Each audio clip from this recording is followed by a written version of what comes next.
మొన్న కాకినాడలోని జగన్నాథపురంలో గోలీలపేట తండ్రి సన్నిధి ప్రార్థనా మందిరంలో సేవ చేస్తున్న ఒక దైవజనుడు ఉన్నాడు. అతడు రఘుయేలు. అతడికి ఇద్దరు కొడుకులు ఒకేసారి మరి ఆ ఏట్లో కొట్టుకుపోయినప్పుడు అతడు ఏ నోటుతో కూడా దేవుడిని ఒక్క మాట దూషించలేదు.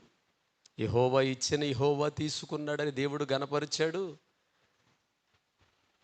అని దేవుడికి ఒక సాక్షిగా నన్ను నిలబెట్టాడేమోనని ఆయనని నేను మహిమపరుస్తూ ఉన్నాను.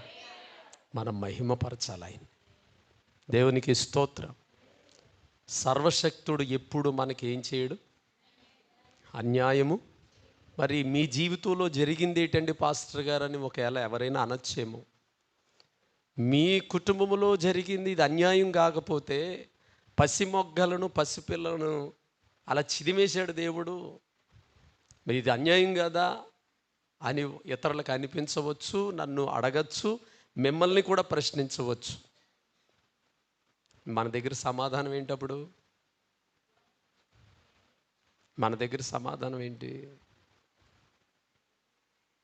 మన దగ్గర ఉంది సమాధానం. దేవుడు చెప్పారు.